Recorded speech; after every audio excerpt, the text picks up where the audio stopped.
The truck crept down the gravel road, tires crunching like it already owned the land. "Beautiful property out here. Quiet. Private," Deke Rollins commented, scanning the fields like a man taking inventory. Angela Vale didn't even blink. "It's not for sale."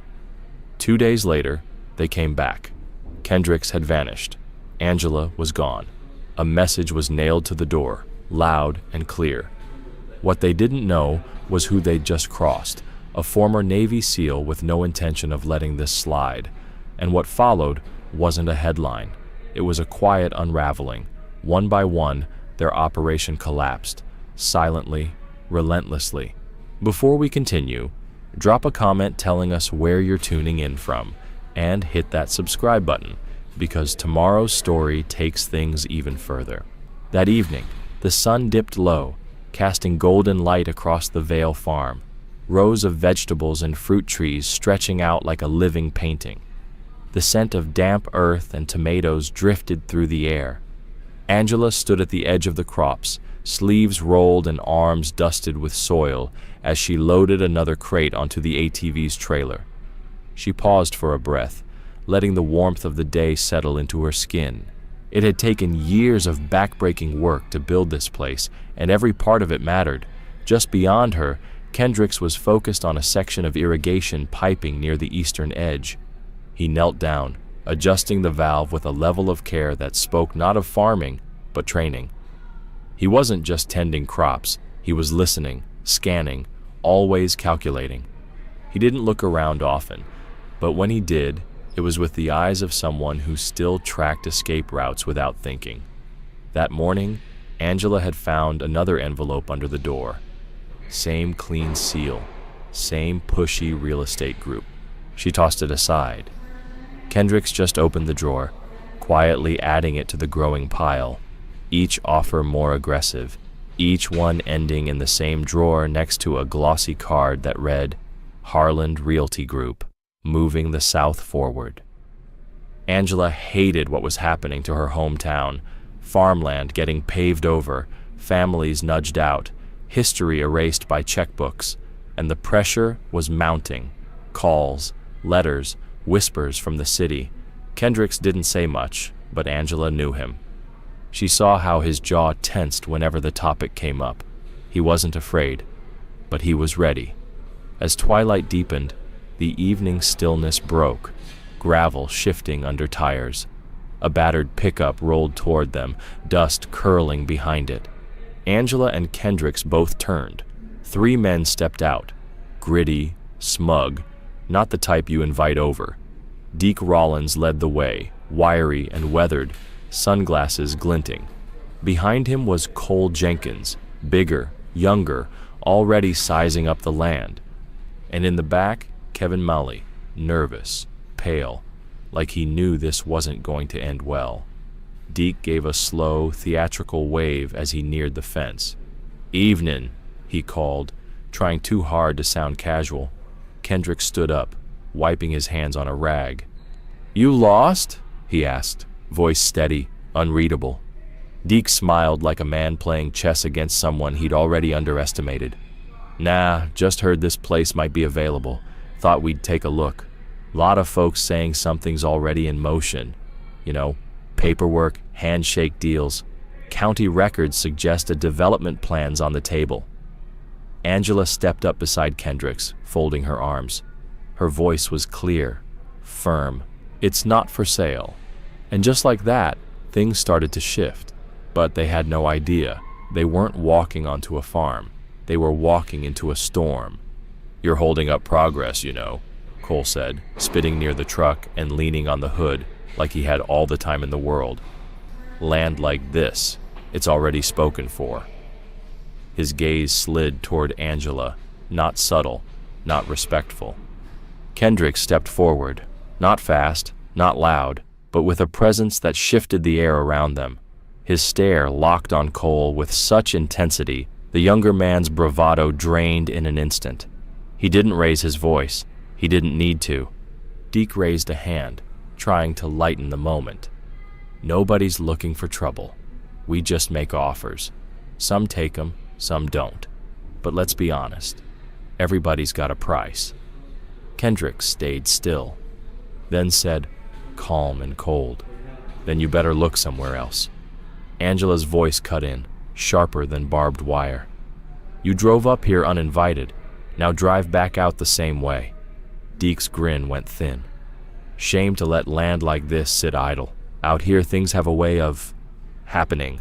Fires, accidents, real shame." Kendricks took one more step forward. "This is the last time you stand on this land and talk." Cole opened his mouth, something crude ready to spill, but Deke slapped the truck. "That's enough. Back in." He motioned, voice firm. "We'll be seeing you." The truck reversed in a cloud of dust, retreating into the sunset. Kendricks didn't even glance their way.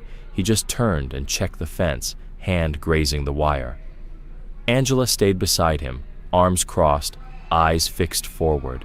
No words were needed. They both knew this wasn't over. 2 mornings later, the day began like any other on the farm.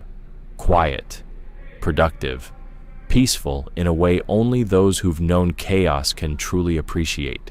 Kendricks had left before sunrise, truck loaded for the co-op run.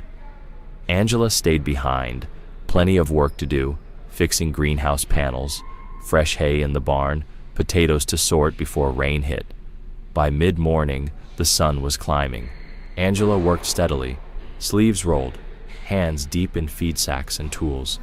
The air was thick with cicada hum and summer heat. She had just finished stacking seed trays when something flickered at the edge of her vision, out past the corn rows where they dipped into trees. A subtle glint, like glass catching sun.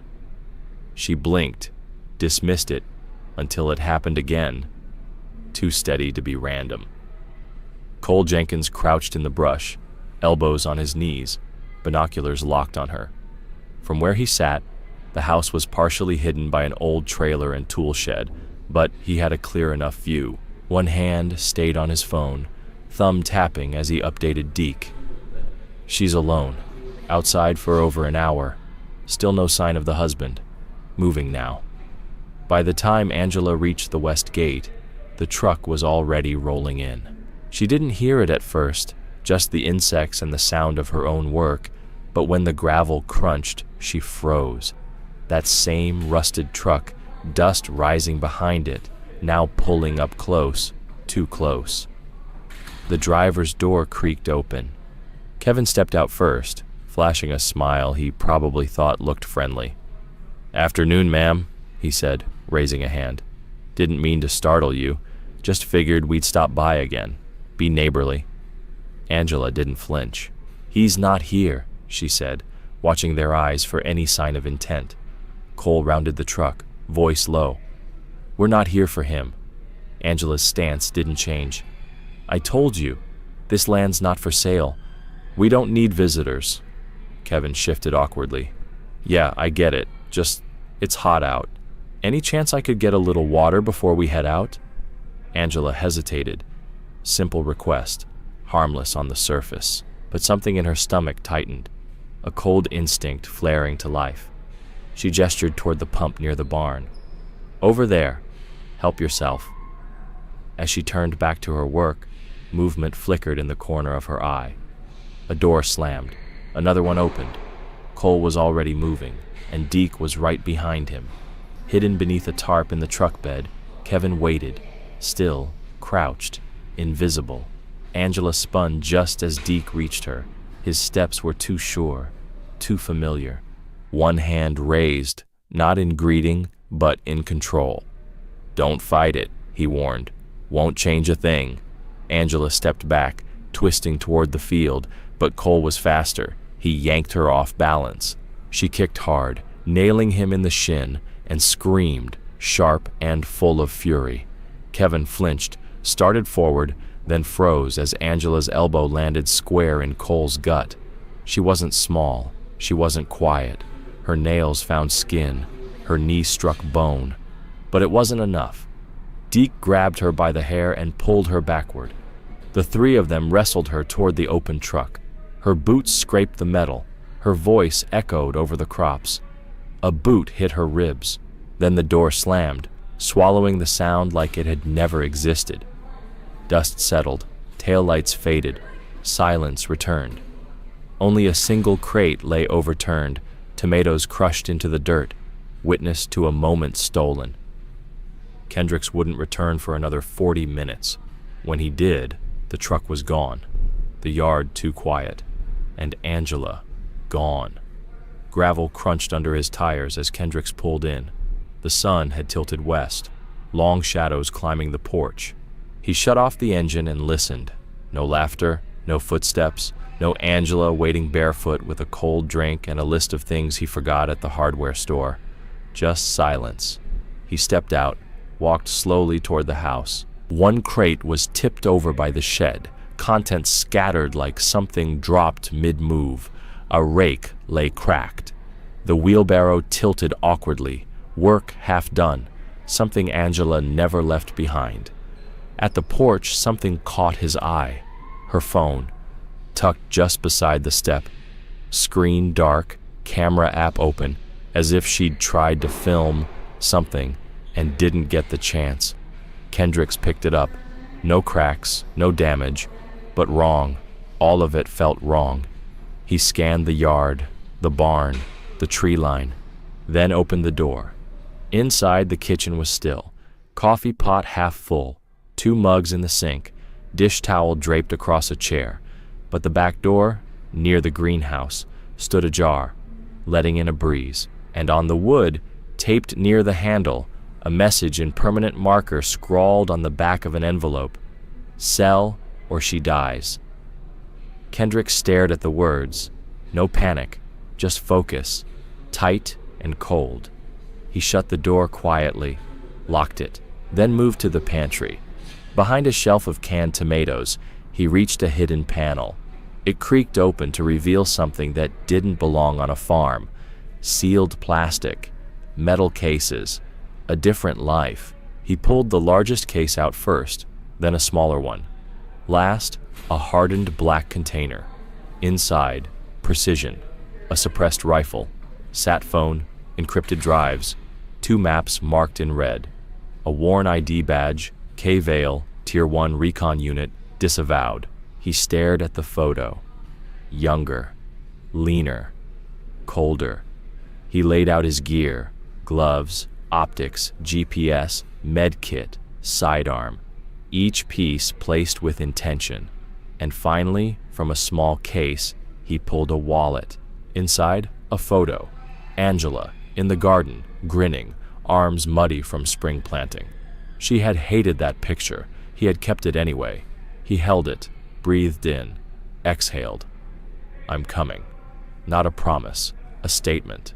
He folded the photo, tucked it into his vest, and began the checklist: routes, surveillance, timing. The soldier was awake now, and he wouldn't rest until she was home. Night slid over the countryside like smoke, twilight swallowed by low clouds and the scent of rain. Even the weather seemed to hold its breath because something was coming. And Kendricks was already on the move. No headlights, no sound, just a ghost returning to war. Kendricks had already swapped the plates and camouflaged the bed of the truck. By the time he reached the edge of town, nothing about him resembled the man who delivered produce that morning. The beard was shaved to stubble.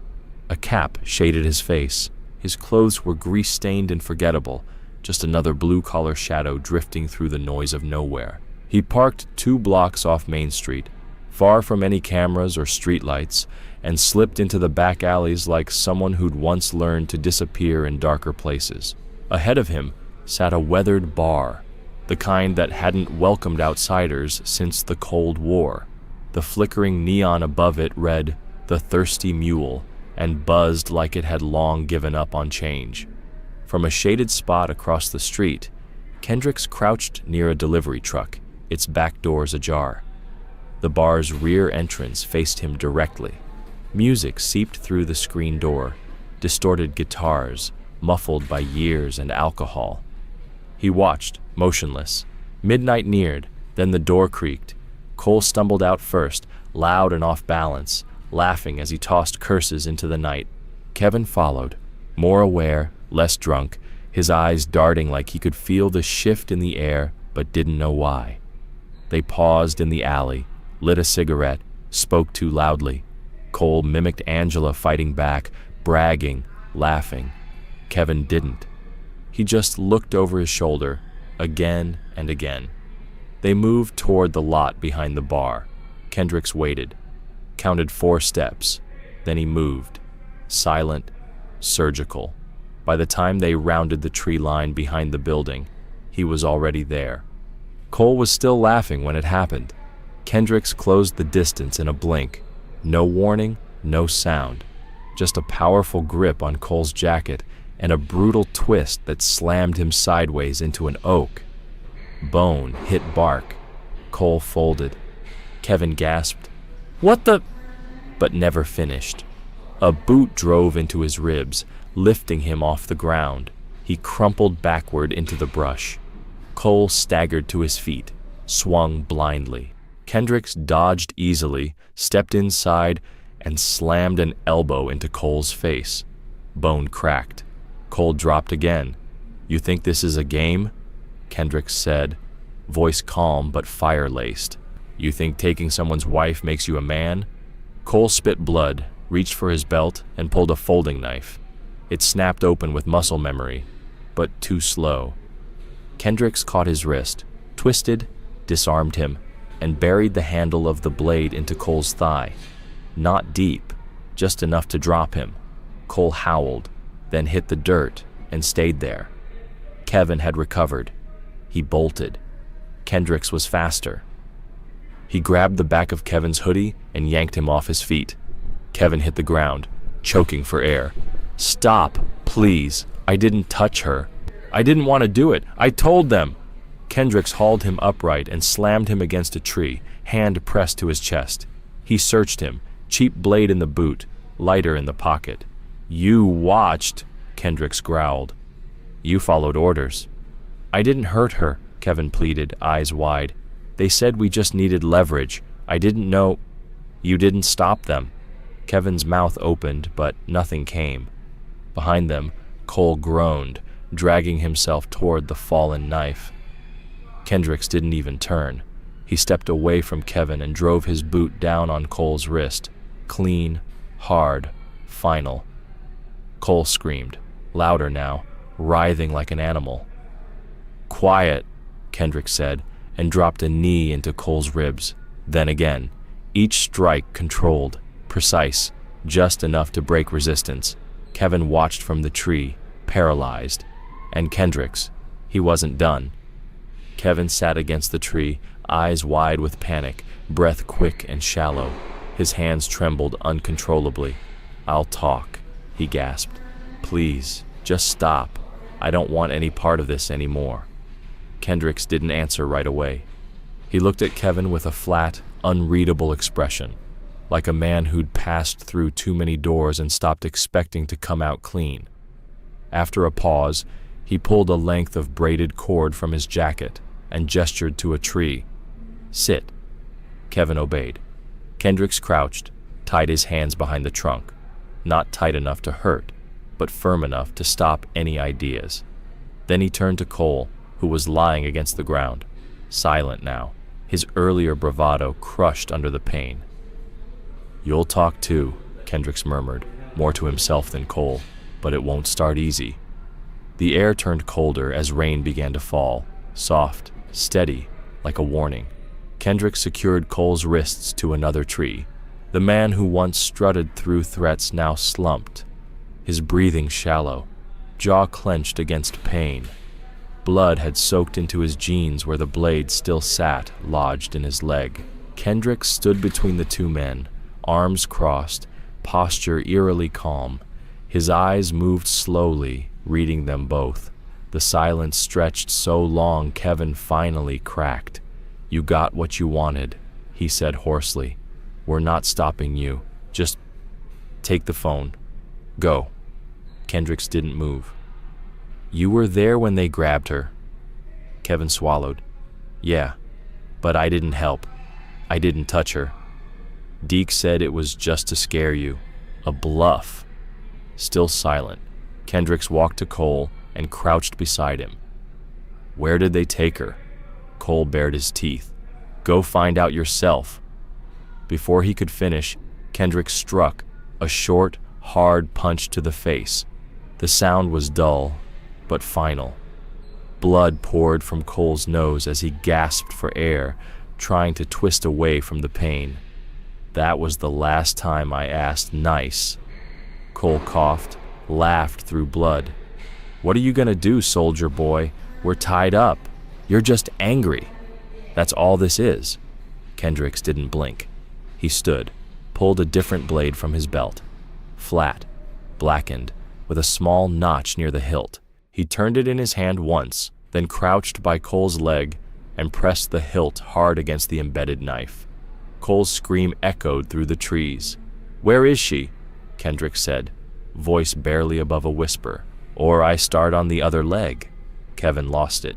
She was at the trailer, he blurted out, near Old Creek Road, the hunting camp, the broken down one. Kendricks turned, locking eyes on him. And now? They moved her, Kevin said quickly. Yesterday morning. Deke said it wasn't safe. I swear I don't know where, but she was alive. Yesterday she was alive. Kendricks watched him carefully.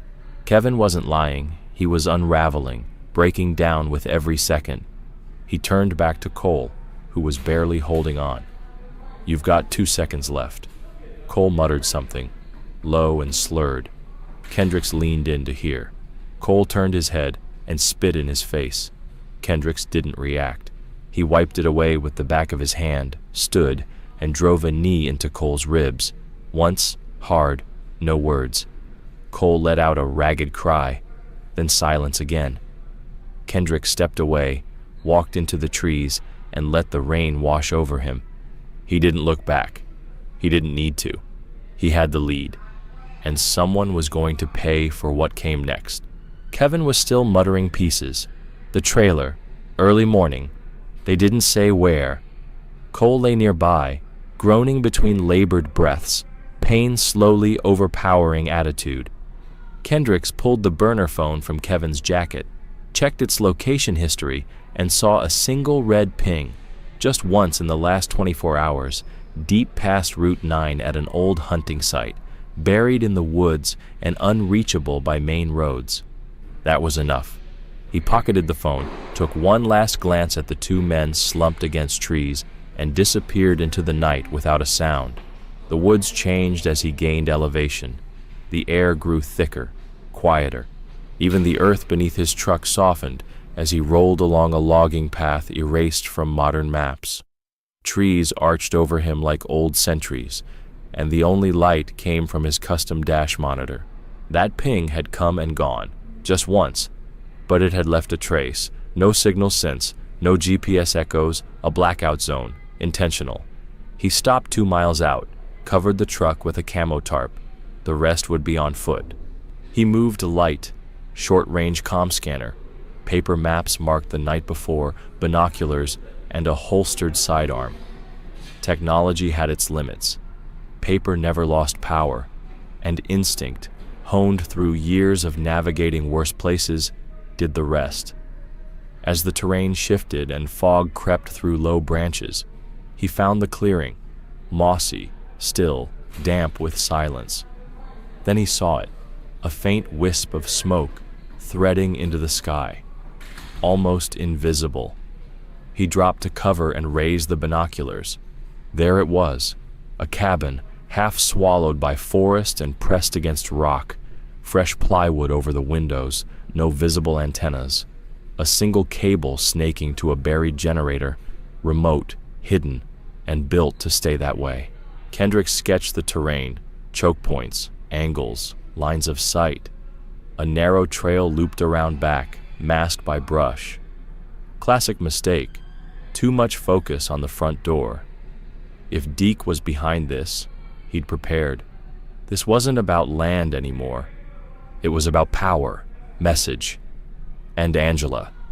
She was the bargaining chip.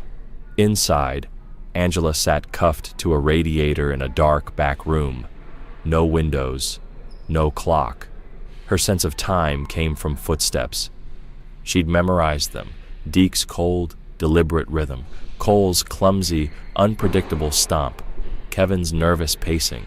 They were arguing again, voices bleeding through the walls. "She's been in there too long," Cole snapped. "We should have moved already." "She's not talking," Deke replied, "and he won't find us." "You didn't see his face," Cole said. "He's not calling the cops. He's coming for us." "Let him," Deke muttered. "It'll save us the trouble. If I get the deed, I don't care what happens next." Kevin's voice broke in, quieter. "We shouldn't have touched her. This isn't leverage anymore. It's real time. What if bodies show up?"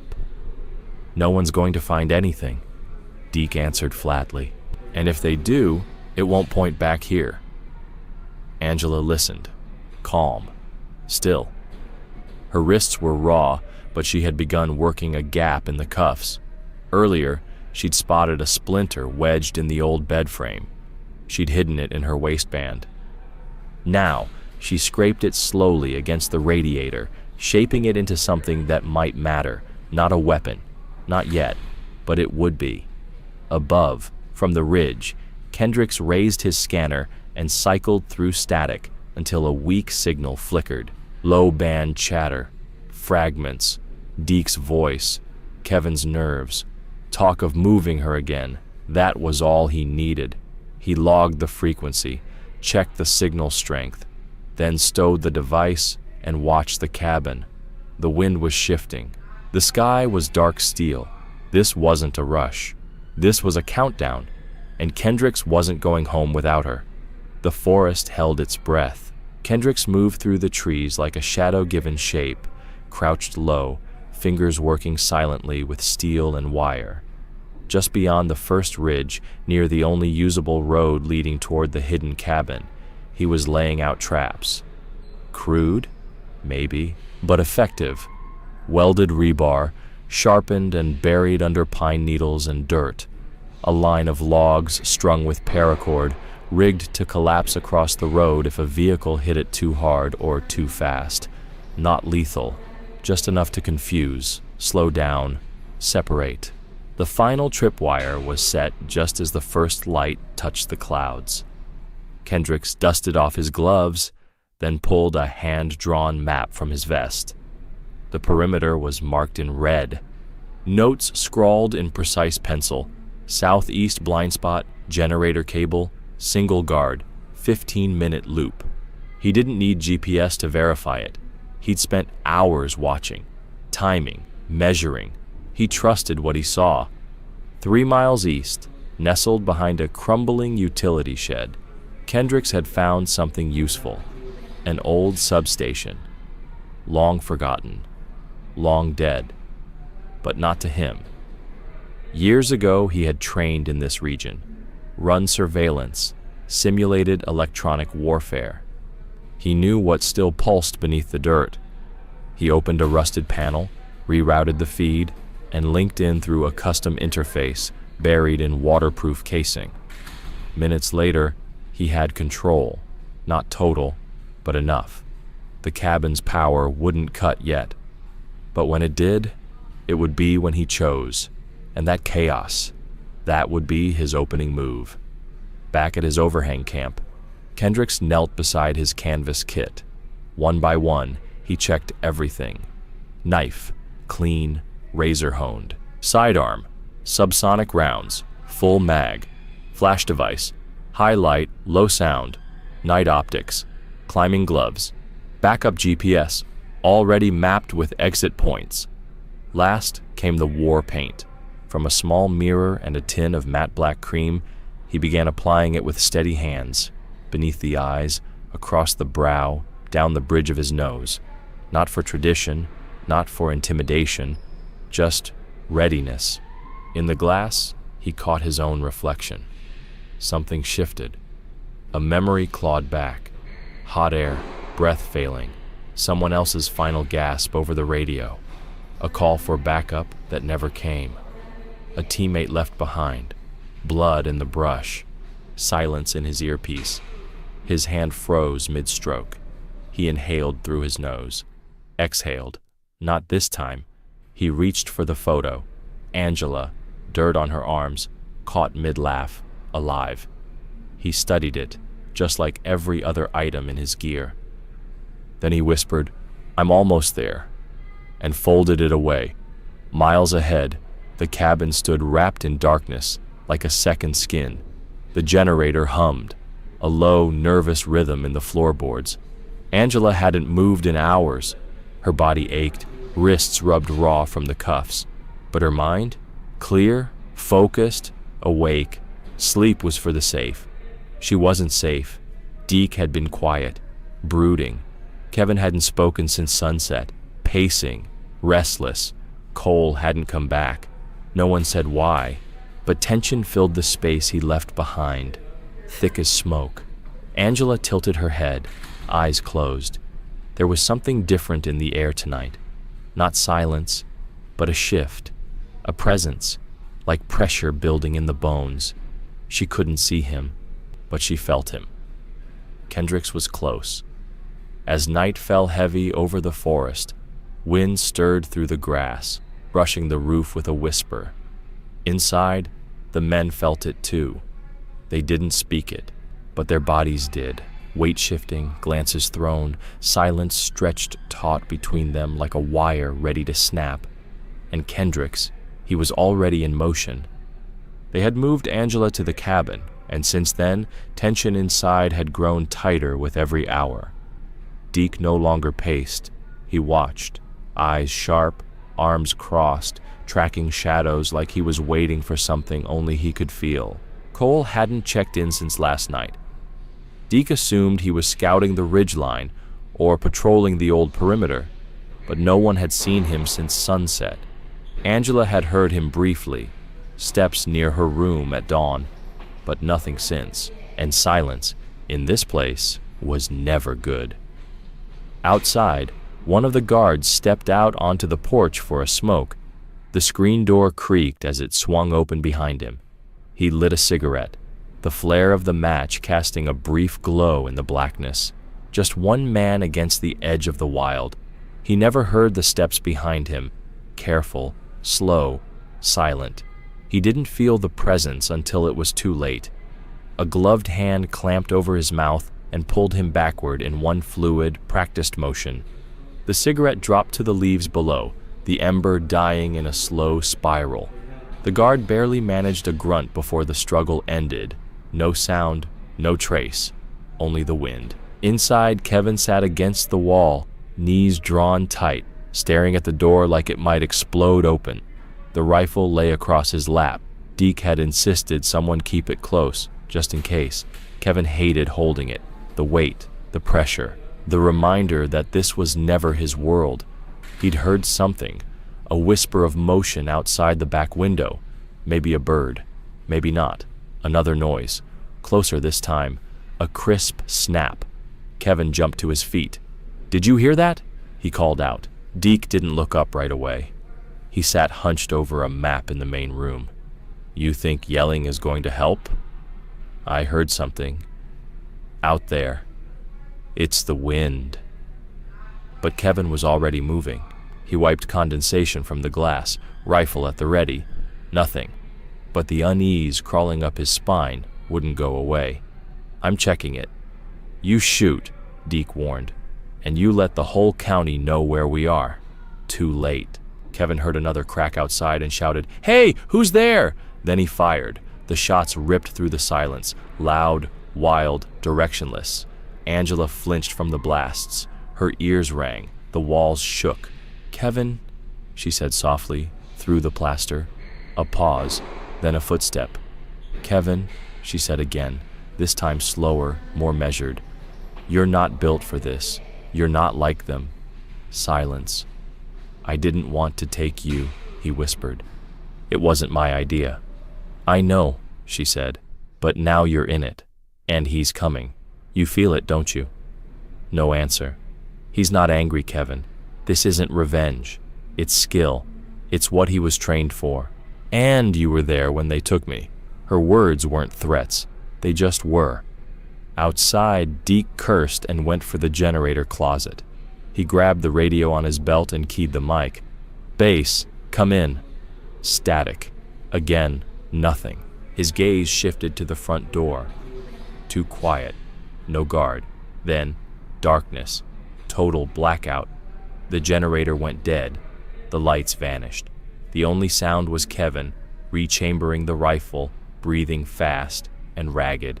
And outside, the forest moved. The dark was no longer empty. It was breathing. It was aware. Kendricks circled the cabin's rear in absolute silence, his breath steady, every step deliberate. He moved beneath a slope, cloaked by trees and shadow. The rear entrance stood dimly lit by a moon fighting through clouds. A figure emerged from the cabin, flashlight in hand. He scanned the tree line, just as Kendricks rose from the brush like a ghost, one arm around the man's neck, one hand silencing the flashlight. The struggle was short, futile. Kendricks lowered him slowly to the ground. No blood, no sound, no mistakes. He dragged the body under the porch and covered it with a tarp stashed hours earlier. Then he turned toward the northeast edge of the cabin, where the land dipped into a hollow. There, hidden in the earth, was a drainage tunnel, originally built to reroute runoff, long forgotten by anyone but him. He had helped dig it once during training. Now, it was his entrance. He dropped to the ground and crawled in. The tunnel was damp and narrow. Moss clung to the walls, air thick with old earth. After 12 meters, the space angled upward. He paused, adjusted the lens on his headgear, and listened.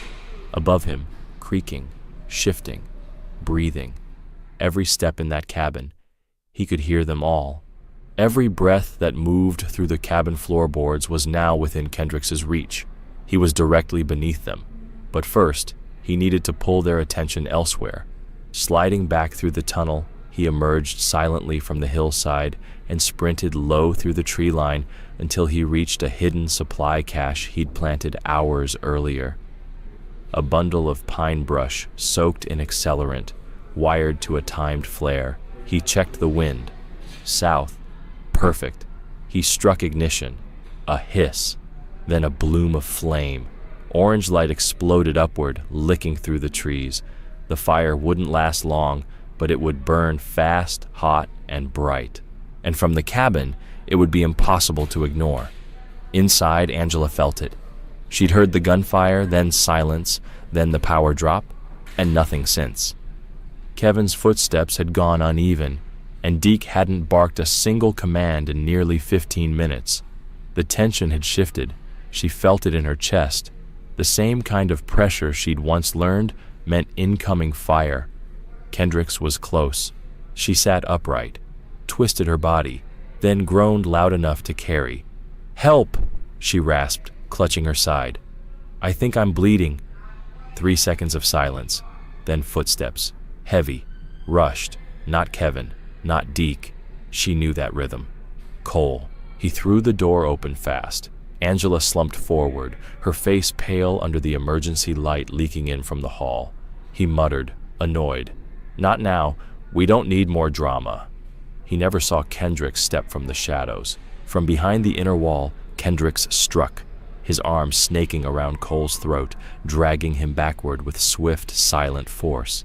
Cole thrashed, trying to draw his sidearm, but Kendricks slammed him into the wall and drove his knee into his gut. Once, twice, a third time. Bones cracked. Cole staggered but stayed upright. He swung wildly, catching Kendricks in the shoulder, but it wasn't enough. Kendricks countered with an elbow to the temple, smashing Cole into the radiator. Angela flinched at the impact beside her. Cole reached for his knife. Kendricks delivered a palm strike under his chin, dazing him, then finished it. A clean hook to the base of the neck, followed by a precision strike to the diaphragm. Cole dropped. Kendricks drew his sidearm, not to fire, just to send a message.